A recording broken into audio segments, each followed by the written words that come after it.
Right then, so we've got our canopy sort of masked up in a sense, nice cheap blue tack. I've not been massively neat, we are going to have to touch it up, don't worry about it. Right, all we're trying to do here is just get a quick primer down onto the model, ready for, you know, all our brush painting. Now what I've got out the old anti-static cloth, and I'm just sort of rubbing on wherever I can get on the surface detail of this model. This is just sort of, you know, wiping up any bits of hairs, bits of dirt or debris that might be on here, right? Because the last thing you want is to have a model where you keep spraying on top of it and you get a little hair and the hair gets stuck in there and you've got this little lump. It just doesn't look so good. So it is good just to work your way all the way around, getting this rubbed down as much as you can really on all the surfaces. Right, then we come to the spray can. Now I mean, if you don't want to use spray cans, you can still go off, get out a paintbrush and, you know, paint down a bit of a primer. Right, maybe something like a white or a grey. So make sure you give it a damn good shake. Right.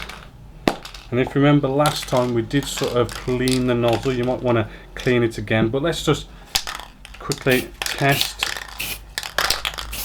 on you know, a bit of kitchen paper towel just to make sure it's coming out all right. Also, you know, this stuff is quite potent. You probably haven't got extractor fans and whatnot yet, so you know, get your windows open, maybe just go actually by the window as well, so you're sort of spraying it and the spray is going out the window.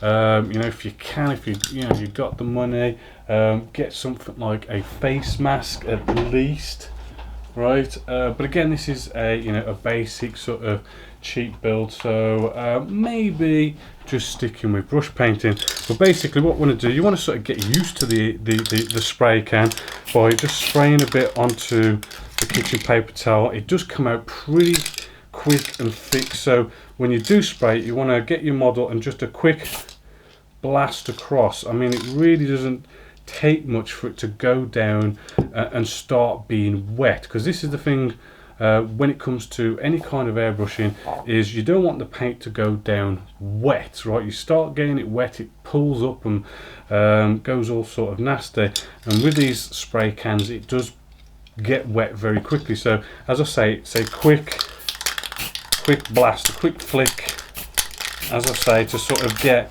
that, you know, sort of nice sort of spray pattern. You want to do this all over, right, and you want to try and keep it as thin as you can, right, and then you do want to sort of let it dry. You know, even like a little misty coat like this, I mean, you're probably not seeing it down that much. It's just all about those light misty coats. Build them up, coat after coat, until you've got good coverage, and then once you've got good coverage, you're all good.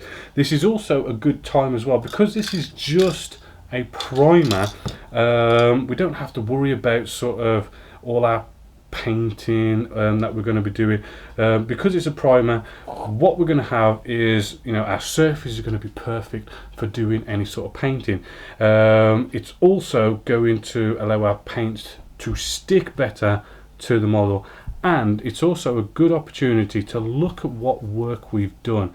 As we've already mentioned with when we did our sanding up here, when you've got paint down, you can see much more clearly, you know, any gaps, recesses, problematic join lines, scratches, bad joins. You can see it so much more clearly when you've got paint down on the actual model. So you know, with the primer, it's a good opportunity to see these problems, and when you see these problems, just go backwards, do any filling, sanding, whatever, just to sort of get it looking as perfectly as you want to get it. I mean, remember, this is a beginner's build. I mean, it doesn't have to be mega professional. You know, just get it to a nice standard that you're happy with, and then you're more good to start sort of doing some proper brush painting. So we're all sprayed and we are looking nice and white with this now. I have just removed our little bit of a canopy, all nicely protected. As you can see, I mean, it's not perfect around here, but we're going to be coming in with a paintbrush to get that all nice and sorted. We also want to get out, may as well get out our bit of sponges that we've got inside here. Just pull them out, and as you can see, you know, all our bit of silver and that in the back of there is all nice and good still, and we could just paint up the little bits just around the edges just there with the paintbrush. So the paintbrush, we've been using Winsor & Newton's Cotman, remember. It's a really good idea to go out and buy a good set of paintbrushes if we're going to be doing a lot of painting. I like to just come along with a nice flat brush. When we're doing big surfaces like this, I do like to use a flat brush and being very, very careful in doing it. We want to get out like some sort of a trail, some sort. You could be using like kitchen tiles or something, just so as we can actually just mix the paints, because these paints, as they are, I'll show you one. This is 163. It's going to be I do believe it's supposed to be the green. Right, if we just open this up, it looks kind of very black on top. What you want to do is you do want to be sort of getting out an old paintbrush and really give these a good sort of mix, right? Because they do seem to separate. We seem to get like the black pigments go to the top and the lighter pigments go to the bottom, but when we sort of mix it all together, hopefully you can see that colour's changing to a nice sort of camo green, or should I say a dark green. Right, and there we go, that's looking quite good. Now you will have to do that with all these paintbrushes, but it is quite a bit of a thick paint. We can't just paint this straight on to the model. We want to keep some nice clean water to one side. We also, when we got like a two-stage camo, we want to start off with the lighter colour, because if we started off with the green and we had to paint over the green bits with our grey, we're going to need more coats to cover up this darker green. But if we start with the lighter colours, then you know, the greens going on top of these light greys and stuff, it's just going to go down better and you're going to get better coverage. So we'll always start with a nice lighter colour. So let's just open this one up, which I've already mixed. And what we want to do, we want to get a bit of this, right, and we want to sort of mix it, you know, with some water, almost like a 50-50 mix, right? Or until you start seeing it, you know, if you sort of, as you're mixing it, maybe just sort of maybe brush a little bit and just see how it's going down. You want it to be quite, you know, sort of a thin mixture, right? Because when it comes to brushing down and trying to do this sort of professionally, what we don't want is brush strokes. Brush strokes happen when your paint's too thick, or if you are brushing over the same area as it's drying and the paint gets thicker, and then you get brush strokes, right? And you want to sort of maybe test that. Maybe try the underside first if you ever want to sort of test it out, see how that's going to paint on. So I'm just painting this on, right? You don't want your brush to be too overloaded as well, because if it's too overloaded, right, you're going to have paint pooling up, right? You basically want it to go down sort of like this. It's going down in a way where it's really sort of, well, it's not mega transparent, but there is transparent to it. You know, you're going to have to put more than one coat down, right? We can sort of see we're going to have to hit this with a couple of coats.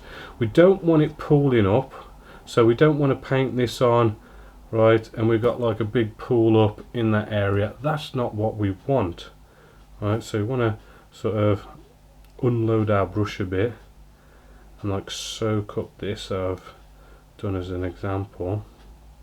Right, it's all about doing these nice little strokes. Right, what you also want to avoid doing is, that's gone down nicely now.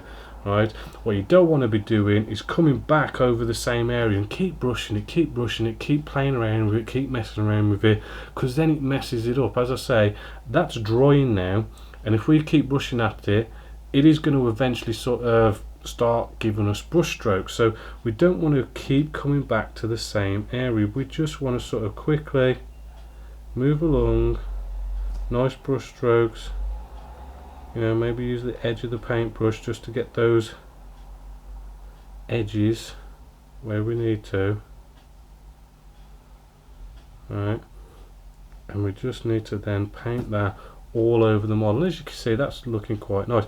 Now, what you also want to remember is make sure when we've got these leading edges here that we haven't had a bit sort of pool over the edge, which I'll sort of show you what I mean maybe with this little wing tip just here. If I sort of come right up to the edge, right, with a bit of an overloaded brush and do that, well actually no, that hasn't, I need a bit more of an overloaded brush than that, but if I come to the edge like that, it's quite possible that, see how it sort of seeps over, a little bit of a blob comes over, and that little blob there is going to dry, and it's going to dry to a bit of a blob shape, and you're going to get sort of deformities in the model. We don't want that, so just be careful against the leading edges. Maybe sort of paint across this way with leading edges. Right, and we just need to work our way all over the model. Take your time, get your first coat down, and then you probably have to put maybe 2-3 more coats, maybe 4, not quite sure with these paints, but you know, just keep going until you've got good coverage all over the model.